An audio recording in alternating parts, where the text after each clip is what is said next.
Another exciting edition of Sister is upon us. Thank you for keeping your dial right here on Citi TV and as well tuning in on 97.3 Citi FM for another exciting episode of Sister. This is a show that gets up close and personal with all things relationships. So if you have an issue, if there's something that's bothering you, this is the show to be tuned on to, because we discuss all the issues that are pertinent to whoever decides to send us the letter for the week. And we always ensure that you leave, or by the end of the show, have a lot of understanding and at least some direction on where to go towards with whatever is troubling you in your relationship, love life, or general well-being. My name is AJ Sarpong. It's an absolute pleasure to come your way. Of course, a very big thank you to our proud sponsors, Kel Kids Toothpaste and as well the Ghana AIDS Commission Red Ribbon Campaign. A very big thank you as well to Life Mate Furniture, located in the North Industrial Area, for allowing us come live from their premises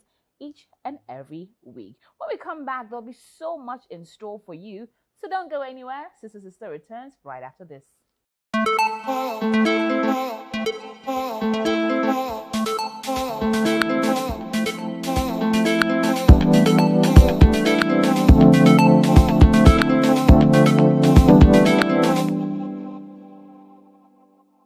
And you're tuned in to Sister on Citi FM and as well live on Citi TV. My name is AJ Sarpong, and getting straight into introducing the fantastic group of women that I'm so honored every week to be able to have conversations with, because they truly are my sisters. I will start with a lovely lady in blue. Today I'm surrounded by roses. And I'll explain in a bit. One half of my rosy future is the one and only Rosie herself, the absolute badass who gets everything done. She's like an absolute trifecta. She's exquisite on the bike. She's fantastic as an orator. She is able to give you all the counsel you need. And she looks beautiful while doing it. Hi, Rosie. How are you? Thank you. Brandon. And sitting right next to her is another Rose, Marie Rose. Always incredible. Looking very fabulous in a new hairstyle and making sure that you will notice it. The one and only Marie Rose. Hi. How are you doing? I'm loving the hair. I'm loving it. Like, you have all this hair. You've been showing us something different. No, we love it. Yeah. Keep it. Thank you so much. It's good to see you. It's really good to see you. Finally. Also dressed in black and white. I think black and white is a theme, but we sort of forgot to send Rosie the memo. See? But it's okay. It's okay. It's not a problem. We'll fix it next time. They're always elegant. One and only Olivia. Hey, how are you? I'm good. You look lovely, by the way. You all look lovely. It's so nice to see you all so glammed up. Bless. And so do you, though. We're learning from you. We're learning from you. You know, we have to learn from you. I can't sit by you ladies and look shabby. No, it can't happen. I mean, you motivate me. But ladies, are we ready for the messages we have received? Definitely. Because this one is exciting. Let's get into it. Hello, AJ. I'm going through something right now and I have no idea what to do. It's really taken a lot for me to reach out to you and your sisters. My husband is a pastor and we run a church together. He's a very busy man and travels a lot because of his mission work. Over the last 6 months, I've noticed that anytime he traveled out of Accra for his trips, his phone was always switched off, but it would be switched on once he was back in Accra. During this time, the members of my women's fellowship were telling me or giving me so much advice. They were telling me to keep an eye out for one of our young choristers, who's actually my husband's goddaughter. They had noticed that anytime my husband went on mission trips, she would never step in the ministry, she would never step up to minister in church, and that an instrumentalist, or anytime an instrumentalist or any other chorister was interested in her, they were coincidentally warded off by my husband. I took all of this with a pinch of salt. One day, my husband went for a deliverance service and left his phone at home. It began to ring, and I realized it was his goddaughter, so I answered the call. She immediately started that she was pregnant again and refused to get an abortion this time, as she has done so previously. She continued by saying she wouldn't protect his marriage any longer. I was shocked and could barely give a response. Upon hearing my voice, she began to grovel and beg. AJ, I don't know what to do. Do I go and see the girl's parents? Should I ask my women's fellowship group for advice? Or do I speak to my husband first? Dun, dun, dun. The pastor and the goddaughter and the wife who's found out the sordid details. I will start. She's avoiding. Mini. Okay, Rosie, let's go.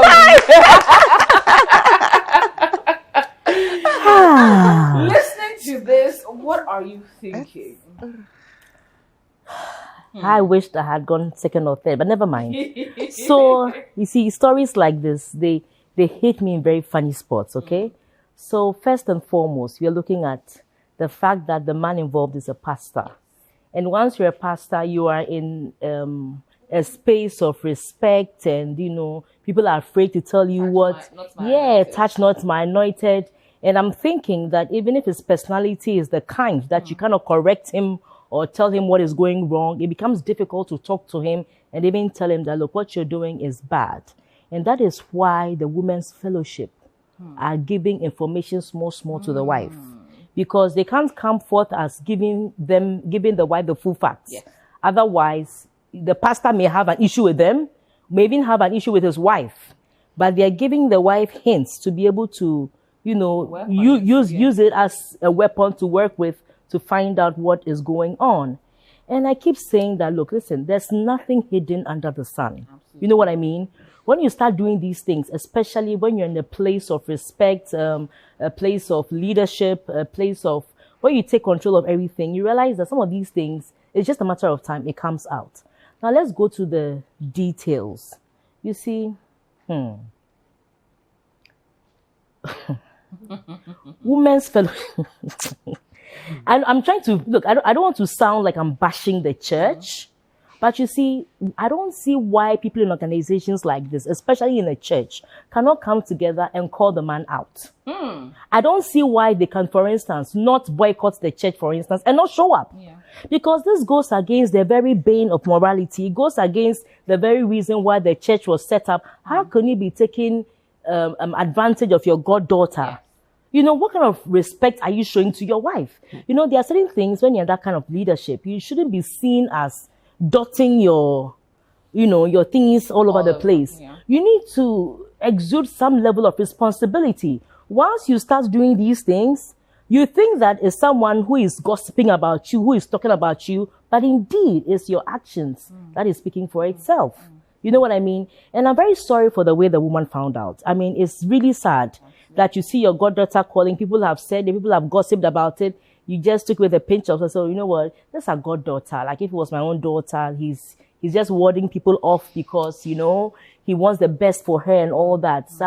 Small boys in the choir and things like that, they are not good for her. Maybe he's looking for the right kind of person, always justifying why what you're hearing is wrong. And that is where sometimes wives get it wrong.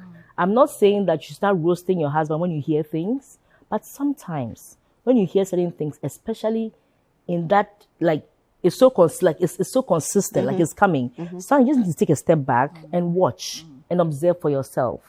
And I'm saying it's very heartbreaking as a wife to pick your goddaughter's call, thinking that, hi, or maybe daddy, hi, daddy. I just want to say hello to you. And then I'm pregnant, this is the second time, and I'm not going to abort it again. Yes. Then it means that it's not even like a one-time I'm sorry thing. It's a repeated thing. They're talking about it, and it's very sad. Now, should you go and tell your goddaughter's parents, when you're also for mommy, you're going to tell your goddaughter's parents for what? What are they going to do? What are they going to do? And this is a revered person that the people around him cannot even, correct him or make him do the right thing. So what is the goddaughter's parents going to do? And what makes you so sure that the goddaughter's parents are even not in on the relationship he's having with the goddaughter because of what they stand to benefit, i.e. school fees, i.e. better living conditions, or maybe they bought some TV, some microwave, some small things that are going their way. I mean, how sure are you? It's a very dicey situation. For me, personally, I would say that, look, when things like this happen, it's two things. Not everybody would exit because there's been cheating or there's been an issue. But you need to be true with yourself, what you can handle and what you can handle. If you indeed can handle it, maybe a little talk, a little argument here, you can forgive him and you can move on, that's fine. if you can't handle it, don't lie to yourself. Right. And keep staying there. Okay. So this is absolutely a decision for you, but I'm most certain that there should be some form of communication, some form of counseling, some form of admittance of wrong, and some form of correction, as in, from now on, this is what we are going to do henceforth. Because people tend to take in apologies and, yes, I'm sorry, hey, I'm sorry, so what? Interesting. I'm sorry, so what? Do the right thing. Now let me come to Mary Rose. Hearing that a pastor, who we all hold to higher standards, is not only having an affair with his goddaughter, but has caused her to have at least 2 abortions. And is now has no problems traveling with her, because clearly, as we can correlate, when he's not there, she's never around. So you travel with her. You have no problems with the public knowing what's going on here. What is your thoughts about that? Well, I'm laughing because it happens. It's a reality. And the pastor, sometimes we forget that he's a human being. Like many times people would say that he's a man of God. So he's a man first and of God. He's human. Many times pastors have found themselves to be that untouchable and all that because the congregation do that to him. Many times the congregation that fail their pastor, instead of right from the beginning helping him because he's human, we always go to him and push him to a certain corner where even when he's uncomfortable, he has to try and play as if he's God, you know, and it ends them in trouble. So in their burnout moments, then they fall prey to such things. They might not calculatedly decide to go out to do that, but because they are humans, and I mean, taking care of a congregation where everybody, especially when it's the church is not well formed and they don't have all the necessary, like a counseling unit and all that, where people can be directed, everything comes to the pastor. So the pastor sits and interact with people and all that. There's something we call transference in counseling. And transference is very, very real, where you sit down and you talk to people, and if you don't take it, they can project what they're feeling onto you. Wow. Yes. So there are things that you have to be aware of to be able to handle. So if you don't take care, in counseling, we have certain ethics. So it's not everybody who gets up and counsel. Maybe the pastor, because he's a pastor, everybody assumes that a pastor is a counselor. But if he hasn't really done counseling course or hasn't done a pastoral counseling thing, he might not know certain ethics that he has to follow. So he's just using the Bible. And people come and they come and take, come and sit so close, or sometimes you because you don't know, you don't even know how you have to sit when you are doing counseling. There's so many things that go with counseling. We are humans, and people attract.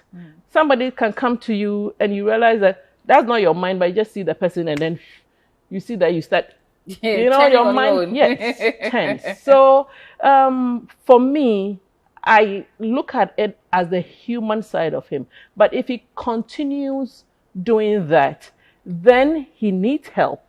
First of all, as a wife, I think that it is not, you don't turn to the women who were gossiping or the girl's parents. You have to sit your husband down. Talk to your husband. Let him know that you need help. Yes.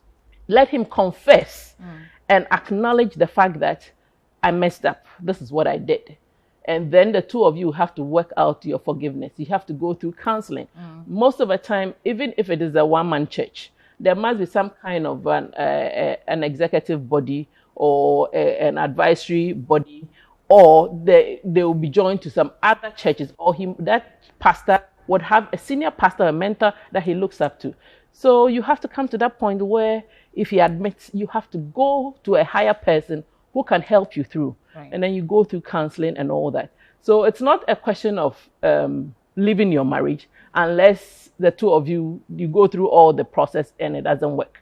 But then first of all, for the first remedy or remedial situation, I think that you have to sit him down and get him to acknowledge the fact that I did it and apologize and all that and try to help you, because you'll be hurt. And forgiveness is not just one day. Absolutely. Forgiveness is a process. So you have to go through that process. And that process, part of the process, is to getting help from outside. So you look for the higher body that can help your husband, because he's a pastor. And he has to be dealt with in a different way, whether we like it or not. So you get that help and get a pastor, And sometimes pastors who have found themselves in a situation like that, they go on suspension. Yes. They suspend them. They do so many things. Yeah. But they do it on a quiet, so you don't know. But they go through a whole lot of processes before, when he shows good character, they would restitute him. They will bring him back. Otherwise, they can't even sack him.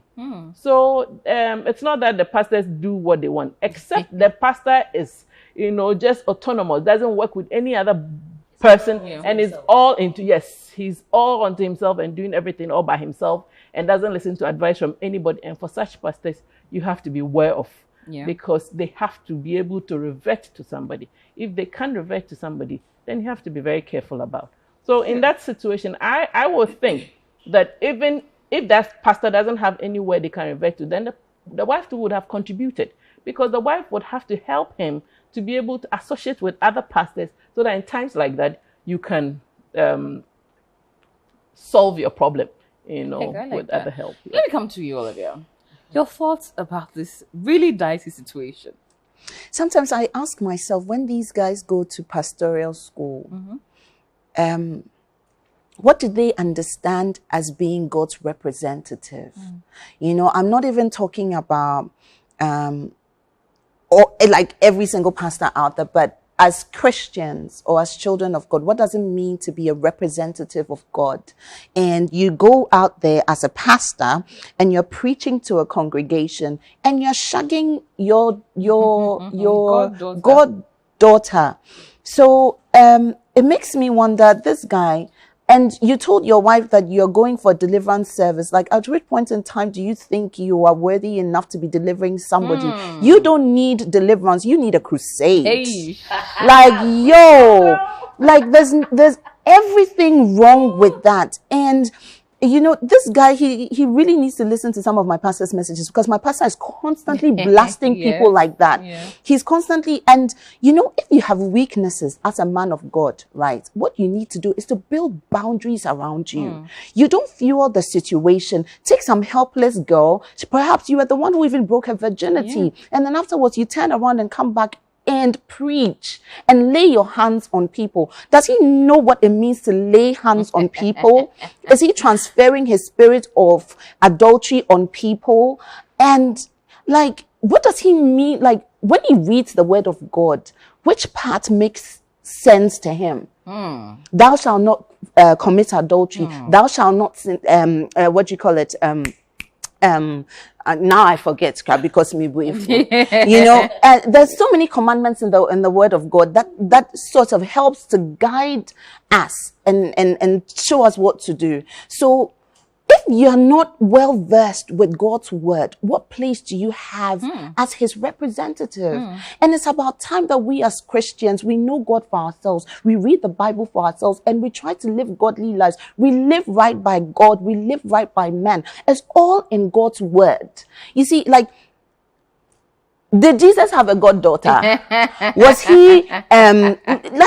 What would Jesus have done? What would Jesus have done? And then we like to cover up things when a pastor is preaching and all of a sudden he's grabbing some girl's boobs or stepping on a pregnant woman's belly. We're sitting behind and we think it is normal. Did Jesus ever step on any pregnant woman's belly in the Bible? As far as I'm concerned, he was compassionate. So we shouldn't be allowing things like this to continue. Okay, first and foremost, this woman who brought the submission in.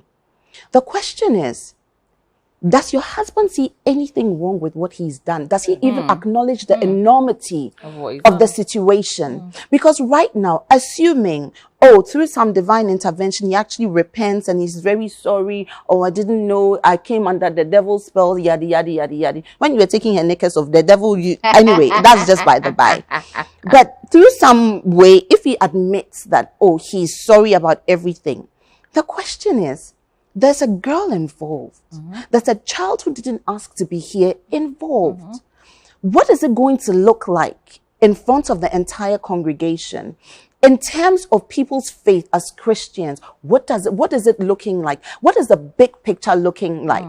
Is he going to stand in front of the congregation and admit that this is what I have done? I am so sorry to God, go on his knees and ask God for forgiveness and stop what he's doing and use his experience as an opportunity to preach to other pastors?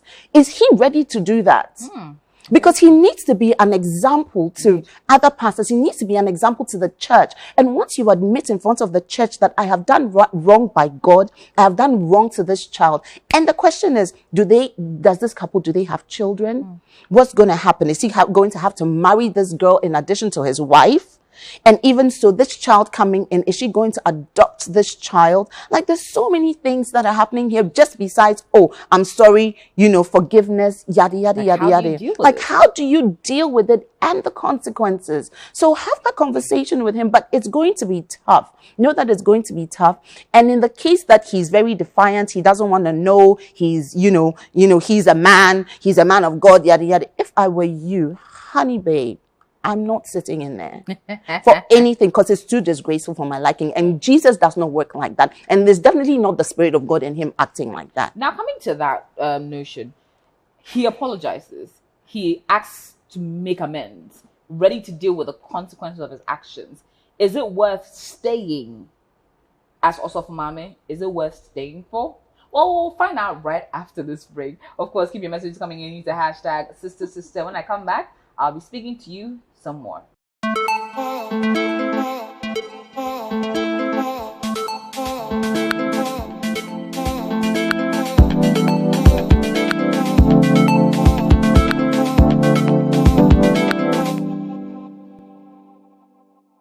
You tune in to Sister right here on Citi TV and as well live on 97.3 Citi FM. My name is AJ Sarpong. A very big thank you to Live Mate Furniture. We're coming live from their premises in North Industrial Area, and as well to our proud sponsors, Kel Kids Toothpaste and the Ghana AIDS Commission Red Ribbon Campaign. A very big thank you to First Choice for my lovely hair. Takes a village, guys. Takes a village. Now, back into the conversation. Before we went on a break, we were looking at a story about a man of God who is having an affair with his goddaughter and has caused her to have at least an abortion. The wife has found out, sent in a letter asking clarity on how to move forward. Now, the question is that I posed before the break. In the situation that this gentleman, she confronts him, which she's finding out if she confronts him. We all can agree that she should. And he now decides to work his way into forgiveness, face the consequences of his actions. Is it something worth staying for as Osofumame, who is also placed on a different pedestal and expected to be all forgiving? Should she stay, Rosie? I would say marriage is not child's play. It's not for teenagers or the weak. It's for adults who have made a decision to spend the rest of their lives together to the best of their ability. So, especially as an Osofumame, you don't run out at the slightest challenge. It's important that you at least attempt to work on it. But if in the process of working on it, you realize that it's affecting your mental health, it's affecting your physical health, it's even affecting your spiritual growth, and it's actually dangerous to yourself, then that's the point you need to make that decision. But for now, it all depends on one, how sorry he truly is. Because an apology rendered in all forms, lie down, roll over, do all the works, the semantics, cry, do the maybe 1 week fasting even. Trust me, that is not the apology. The apology lies in the true repentance. And that process is not easy. It takes a while. So there'll be setbacks, you move on, come back, move on. But that process, how is he handling it? And how is he communicating to you? Once you go through that process, everything is okay. You can actually get to that point where you forgive him, and then you probably have a wonderful marriage, and this becomes a testimony for the future. Otherwise, if it's not good, Charlie, hi. Marie Rose? Yeah, I think I'll just, like she's saying, you're a Christian, and like she said, marriage is not for just anybody. Sometimes you might even be an adult, but you must be mature to be able to get into marriage. You should be prepared of things that can happen in marriage. So such a thing has happened. The only thing I'm looking at here is that it's not only you and your husband. But the young lady in there is going to have a baby. How you're going to get that sorted out is also another thing. Is she going to have the baby and keep the baby? Or is she going to have the baby and then you take the baby to live with as a family? Whatever. At one point, the girl's family would have to come in after you have dealt with your husband. The girl and her family would have to come in, and then you take a decision concerning the new baby that is going to be born. If it is something that you think that you can take in and you can take care of another person's baby, fine. Sometimes people don't want their husbands going back, because when the baby is with the mother, the man will be going there to take care of the baby, and that could bring other challenges. Yes. So, and one thing that I kept coming to my mind.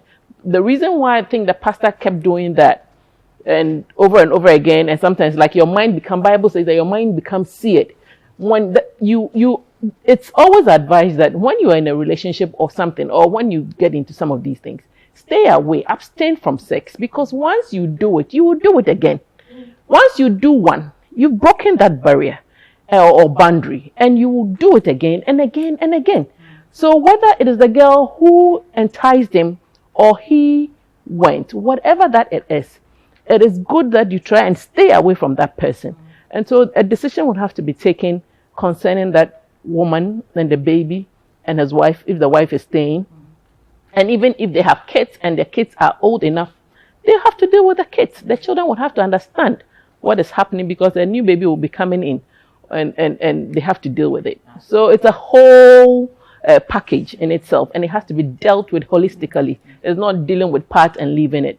And at the end of the day, the church would have to be involved, because when everything is said and done, the baby is going to come in. So definitely the pastor would have to apologize to the church. He has to confess and apologize to the church and go through the grill as he has to go through it, face it as a man.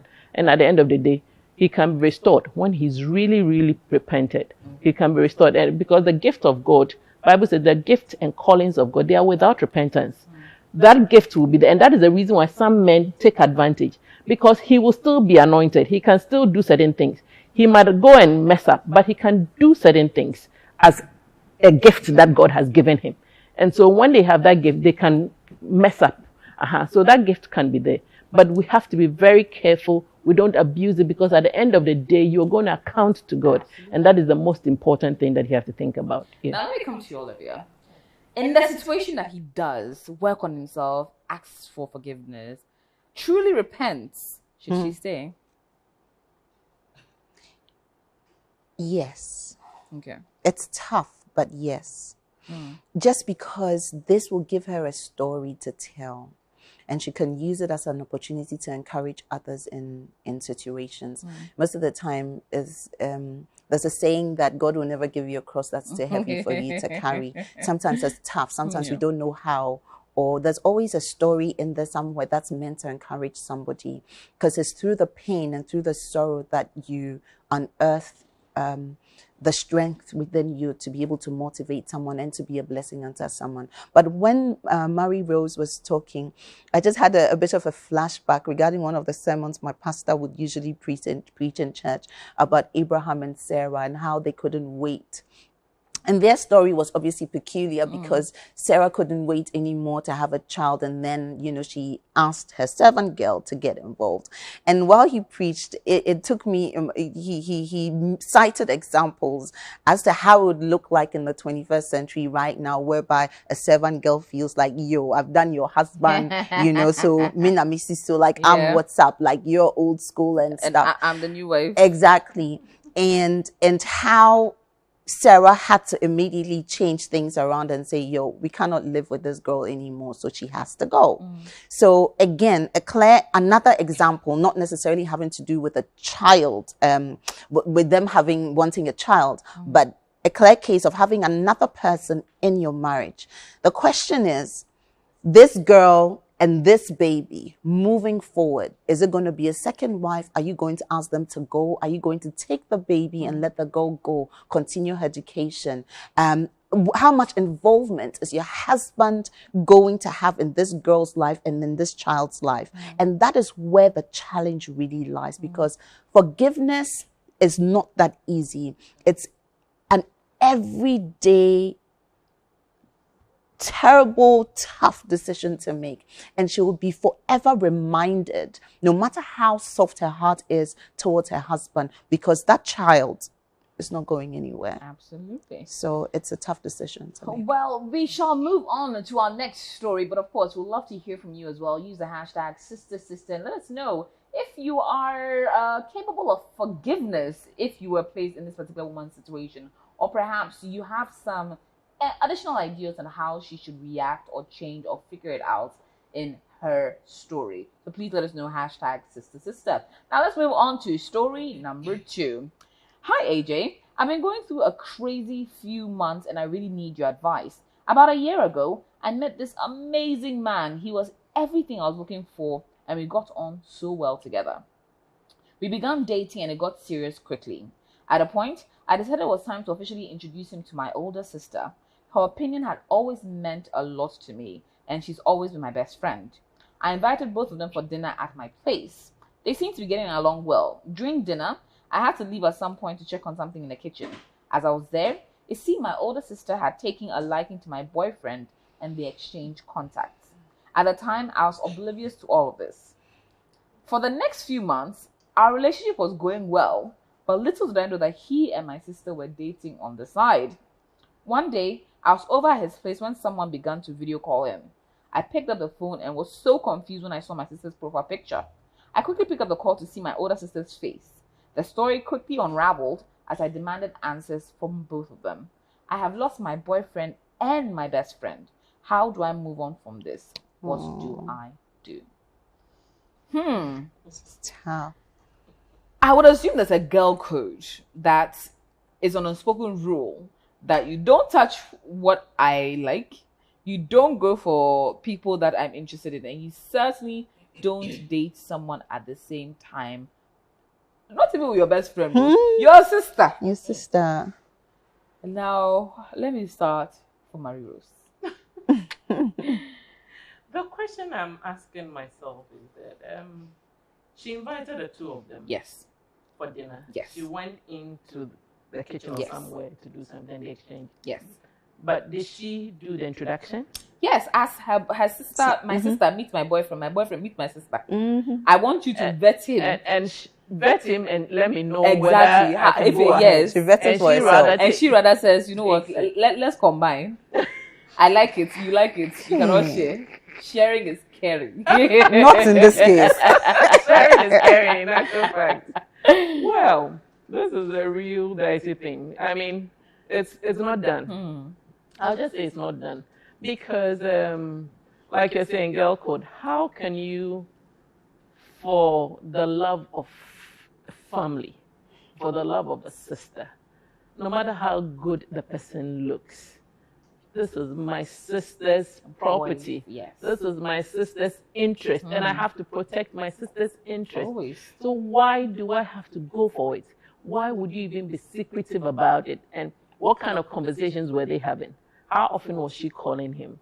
Was she so from what we heard? It's like she wasn't even telling her little sister that, oh, I've been talking to your guy. No. They are dating. They are dating. Steady dating on the side. And the guy is also dating with. Yes. So number one, the guy is not a faithful guy. He's not a good guy. He will end up using the two of them and run. You know. So for me, I would say that, well, she shouldn't even think of it. She'll be hurt or she's hurt, but she shouldn't think of trying to take the guy from the sister or whatever. She should think about herself now.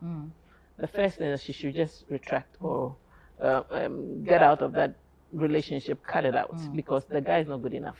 If you can go ahead to go and take my sister, no, it's not good enough for you. It's not good enough for you. So just forget about him. And when it comes to your sister, she's family, she's blood. Once again, forgiveness will have to work here. You have to sit down with your sister, tell her your peace of mind. Tell her your peace of mind. If it means that you have to involve your parents, Right. I think you have to involve your parents and get her also to think that that guy is not going to be good. Because even if your parents get to know, there's no way your parents are going to allow that guy in that family. Absolutely. No, it's not going to happen. You came for one, you can't go No, for the you other. can't go for the other. Yes. So even if you had been in a relationship and you broke up clearly before going for the other, it's just not ethical. Families will not accept that. So you can't move from one sibling to the other. Once you move on, but this is where you are trying to date both of them, and it is a no-no. It's a big, big red flag with another red flag on top. She shouldn't go near at all. Olivia, thoughts? I'm not sure I want to sit with my sister and have a chat with her at this point. Really? No, like she doesn't deserve it. Wow. Because blood is thicker than water. Yeah, right, but no. Like, no, there's like, it makes no sense. Especially when I've been intimate with the guy and this other guy is also being intimate with you. And you look at me, perhaps we share the same bed. And we wake up every morning and you look at me and say, oh, sister, good morning. And then I say, oh, do you know, I'm going to see my boyfriend. And you're sitting down and you're looking at me eyeball to eyeball. How is that blood? Tell him I said hi. Sir? Then hey, no, because, you know, it's wickedness. Yeah. It's wickedness. And I've seen this time and time again, even with twins, it happens. Whereby, with some twins, it happens. Whereby you sit back and you ask yourself, hey, are these really twins? Because are these people who actually shared the same womb? Because they are two different people. You would have one who is so loving and kind and genuine, and the other one, very mechanical, don't even care, doesn't have any kind of emotional attachment to you whatsoever. So sometimes I beg to differ that blood is thicker than water. And at the end of the day, what is love?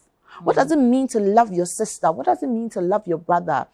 This is definitely not it. Me, if mommy and daddy are very close, I'll go straight to mommy and daddy and tell mommy and daddy, mommy, this is what my sister just did. Your child has done That is what your child has done. What are you going to tell her?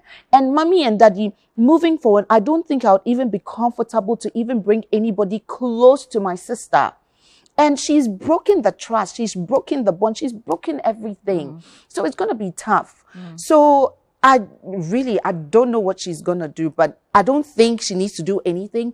If you ask me, honestly, what you need to do is to sit back, chill, know that there's nothing wrong with you. You are not the problem. Those two people deserve each other. Because for your sister to actually think that it's okay for this guy to do that to you, and for this guy to actually be in a relationship with her and be in a relationship with you and she's okay, your sister now, she needs some serious psychological help because there's everything wrong with what she's doing. They deserve each other. Don't worry. At least now you know. That's the brighter side. At least now you know. When you have a good man, there's no way you're definitely not getting advice from your sister. You probably will go to mommy and daddy, just in case mommy and daddy are the kinds who are like very strict and you can't really talk to them. It's going to be tough, but this clearly teaches you not to be trusting easily of people around you, be them your siblings, be them your friends. Having said that, I don't want you to be paranoid, and I don't want you thinking that all people out there are like your sister, or all people out there are like this other guy. Take it as a bitter pill, deal with it. It's going to be tough, but look at it as a learning curve and ensure that that doesn't happen again. Wow. Rosie. I don't know the temperature right now, but hey, Charlie, see, sometimes I say that when things like this happen, you see, there's a lot more that happened behind it. Probably years before. My first question is that what's the relationship between the two sisters? They may seem okay now, but there could be some underlining envy, some underlining, you know, I have been privileged. This one has not been privileged. I've had to give up so much for my younger sister. I've had to give up everything for them. Maybe the younger sister is really nice. When your uncles and aunties come home when you guys were young, oh, this one is so pretty. Oh, this one's so pretty. And then you dear, just say, what dear? No compliments, nada. So if the man has taken the small one, the moment that man turns his attention to you, the older sister, hey, he finds me attractive. That now puts us on a level playing ground. And I'm saying that some of these things, they go back to the cognitive. Where they're adults, they feel everything is okay, but they're little triggers. That trigger setting traits, you know, in them that they probably even thought wasn't there. that competitive edge, that need to get ahead of the other one. Okay. Now, that being said, you see, the sad part is that assuming that the sister ends up having a full-blown relationship with this man, they would enjoy it for a while. Yes. He is going to chase another woman. And he will tell you that, our sister cry, move from your sister to you. Then you to your friend. You understand? So true. Now, this same person is also going to use everything that happened between you and him against you in your relationship. Might never ever get to marry you and would have ended up messing the relationship between sisters. You understand? Now, the parents are the people who have a real role to play here. Okay. Now, I don't think the first step is telling the sister to get rid of the guy. Because the moment you do that, that's when they get closer. I've learned that lesson the hard way. The more you tell people this is not good for you, The more they want it, and the more they are glued to it, because there's this innate spirit of defiance in everybody. Especially when you know you are wrong. I'm going to show you. Yeah, I'm going to show you that I'm right. And then you just keep going until it gets critical. This is where you guys need to zero in on family. That's why the parents have a big role to play. Right. Where they zero in on family, what is needed. The sisters have to be given time to heal, apologize, forgive. They need that space. I think that everything can be sorted out. That's my opinion. Everything can be sorted out. But the parents need to play a strong role. Don't belittle what has happened to the younger sister. Don't indulge the older sister because probably she's the older one. Don't condone anything. But forget about the third party that has come. Because today is a man, tomorrow it will be property. The next day will be some title somewhere. The next day will be something, you know. So I think that this is where the parents need to come in strongly and bring the minds of the two sisters back into acknowledging the fact that they are family and they need to stick together. The moment parents begin to choose sides, you did well, you did wrong, you did well, you did wrong. At the same time, don't be dismissive about the true pain that whoever feels hurt is going through. You need to admit it. But at the same time, you need to work on them separately and then together. When you do that, then there is a possibility of forgiveness. Okay. That is if the older one truly admits their mistake, truly repents of it, and is seen as going forward. But trust me, that relationship will not be as before. You won't be the first person should want to introduce her man to ever. Absolutely. She'll probably wait till engagement time before you see who the husband is or who he's getting. Even if you see him, and you make sure you're not in bridal party, you make sure that you are taking care of gift table, so you're at the back there somewhere. You know, so at the end of the day, you realize that you've probably lost a sister for life. However, open your mind. We are all human beings. We all make mistakes. So in as much as you're hurting, the thing is that it's better now than later. If you found out whilst you were married to him, it makes it more complex. But now it's just boyfriend, girlfriend. Charlie, do away with the guy. Because that guy who can taste from two pots with two hands and legs. But Rosie, you see, when you look at the repercussions of what has just happened, assuming how many years down the line, right, this girl ends up with the perfect man, gets married and has kids. You know, and the bigger sister also does same. Would she ever feel comfortable even with her kids playing with her? Because, you know, some people are just naturally wicked. That's something that what I'm talking about. I've seen things happen. You see, so it can be tough. Well, I've seen things happen among a few siblings who've gone through similar things. You understand? Where one is dating the person, talking to the person, one even goes through one to give information to the other. You understand? The laugh matchmaker no ababejiafa. Wow. You know what I'm trying to say? And it happens all the time, you know. But the thing is that what I'm trying to say is that, look, listen, I think that when two brothers experience this, right? Yeah. Yes, at the end of the day, it's the girl who is a slut. It's the girl who availed herself for both of you to use. Yes. And the brothers will just knock hands and bro. Yeah, Charlie, you know, my next girl, Charlie, make no touch him. If you touch him, Charlie, that's the end of story. They are still going. But we girls, you know what I mean? That is the problem. You see, and a man comes in, you should know your boundaries. What moral right do you have? Like, what respect do you have to want to move here and then chase the sister, sleep with both, try to play and juggle both? thinking that you are Superman, nobody will find out. And with You women, see- it's not just sex. You see, There's I more mean, to it. That's I mean, a law. a few weeks back, we discussed this thing about the lecturer and then the students issue. You know, it's like the people are too close, and you think you can juggle them and nobody will see. I mean, how does your brain work? You understand? How long was he willing to take it through? And that's why I come to say, look, the man doesn't value any of them. You see, he is just in for the kill. And maybe they're a very affluent family. They have money. They know how to spend it. They know how to crock, guys. They know how to, do the whole, don't worry, I'll pay for it. Oh, I left my wallet. Don't worry, I'll pay for it. They know how to do all of those things. So for him, he's just cashing in here, cashing in there. But the man doesn't value any of them, doesn't respect any of them, doesn't know what family, doesn't know anything. But the sad bit is that even if this girl leaves him, the other girl leaves him, there's the two of them who have to do with each other. Yeah. But if they were brothers, they could have dealt with it. Yeah. So, Much better. I really say that there's a lot of forgiveness that has to be done. The younger one needs to protect her mental health because if going forward, if she doesn't learn, sometimes you think that forgiveness is not for the person who has hurt you. It's for your own good. So when you forgive, it helps you to move on with your life.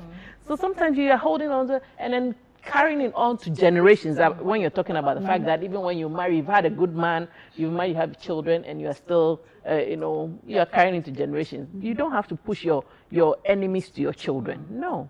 Okay. You just have to decide that I am going to protect my mental health and move on with my life. Forgive her, and whatever that she does with her life, she's still family. She's still family. Oh, There has to be some initial Definitely. spacing. Because you see, Definitely. there's one thing forgiving. It's when you're forgiving somebody that has hurt you so deeply, it's important that you separate yourself. Yeah, Because the more you keep seeing the person, everything keeps coming back over and over again. So there should be space. Okay. Well, we'll find out if that space is possible and what the lady should do moving forward. Should she cut the sister off? Should she cut the gentleman off? Is there a possibility of salvaging that relationship right after this? Stay with us. This is Sister Sister. Cut.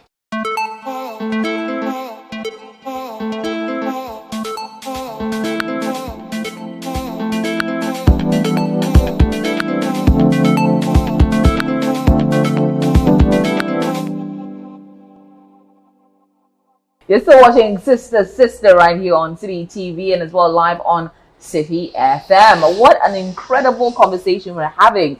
Now, picture this. Imagine you are dating someone and you decide to introduce this person to one of the most important people in your life, your sister, to ensure that the one you love and the one who loves you are able to have a relationship together. Not knowing your sister and your boyfriend start dating behind your back. You happen to find out when your sister starts to video call your boyfriend and everything unravels, and now you feel like you've lost your best friend and your boyfriend. You don't have to imagine much, especially for one particular lady, because that is her reality. She sent in her letter and we're analyzing it right here on the show. Now, about to wrap up the conversation quickly, and I'd like to know from my sisters in under a minute if it is possible she can bounce back from this particular situation. Cutting off the guy is something that she must do. We were all in agreement of. But now cutting off the sister, because we'll assume blood is thicker than water. Now, can you foresee her having a relationship with her sister again, Rosie? Unfortunately, you can have an ex-sister. Unfortunately. You can have an ex-sister. So she would always be your sister, but there should be an initial, not cut off, but separation.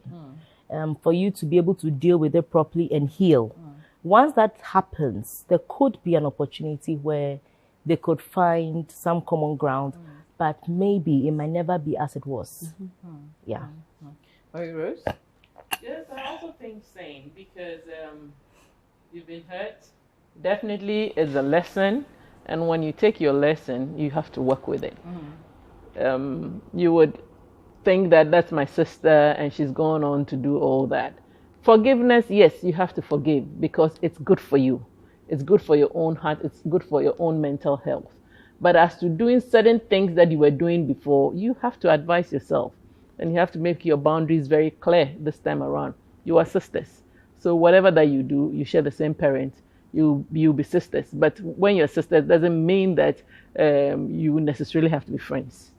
So you can take a decision about that, whether you want to cut her off completely or, but you can't cut her off completely anyway. You still have to deal with each other, which might be problematic later. So just be wise about how you deal with her going forward until she shows that she has really changed. Then you can take decisions as to how close or how much you divulge to her as a sister. Okay. Yeah. Olivia? You know how I was saying blood is thicker than water, and I was upset in the beginning. Maybe yes, really, blood is thicker than water at the end of the day. But initially I was upset, but I think that you need to sit your sister down at some point in time after being angry and all of that. Sit her down and look her eyeball to eyeball and ask her, why did you do that to me? You need that kind of closure. You need to find out what's in her, because until you do that, you won't be able to move past it. Yes, she could be open. Yes, she could not be, but at least you need some kind of closure from her, because that will help. And know that forgiveness is not as easy, but like everybody is saying, it's for your own good. And sometimes prayer helps. You know, there could be some spirituality to all of this, but going on your knees and asking God to help you forgive her and help you let go is also a stepping stone in the whatever in the right direction. So definitely God is going to help you to make things easy, especially because blood, you know, however you want to look at it, you can't cut her off. Some way, somehow, you're both going to have kids and the cycle continues. So at the end of the day, I feel like God tends to help to make these things a little easier. It's always not by our strength. Okay, and I absolutely agree. And on that note, ladies, sisters, thank you so much for joining me for another exciting edition of Sister. Of course, inviting you to let us know your thoughts on how you think our particular lady should be reacting. Use the hashtag Sister as well. Send messages via our WhatsApp number. I was joined today by the fabulous Rosie, the incredible Marie Rose, and of course, the always elegant Olivia. Ladies, thank you again for joining me. And thank you for being tuned in.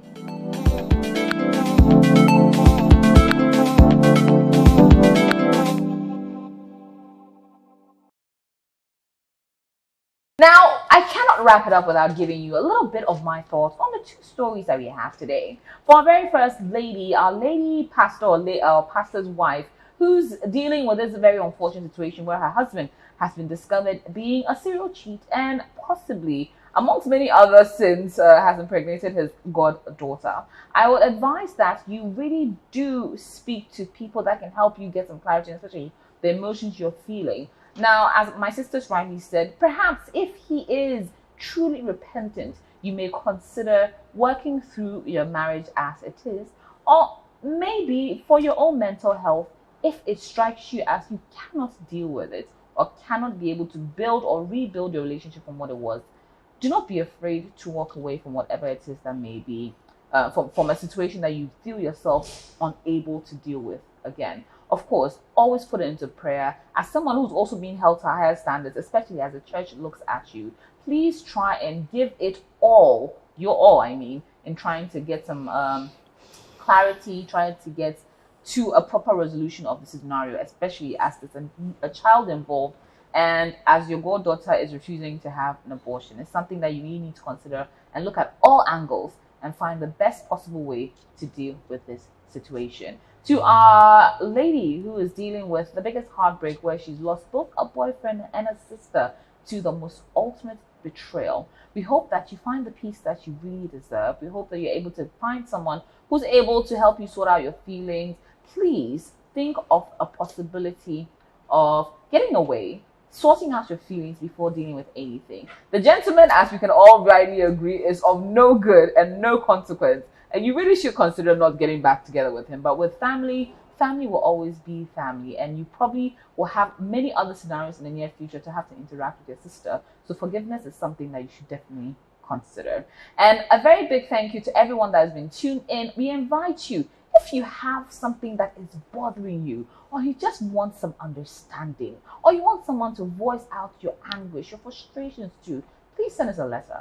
You just might be the next story that we discuss right here on the show. And of course, my sisters, give the most perfect advice. And by the time the episode ends, you will definitely know what to do in that particular scenario. My name is AJ Sarpong. A very big thank you to Life Made Furniture for allowing us come through live from their premises with today's episode. A very big thank you to our proud sponsors, Kel Kids Toothpaste and the Ghana AIDS Commission's Red Ribbon Campaign. A very big thank you to First Choice for my hair. Always looking amazing. And of course to you for being tuned in. We'll come your way next week with another fabulous edition. Until then, keep listening to Citi FM and watching Citi TV.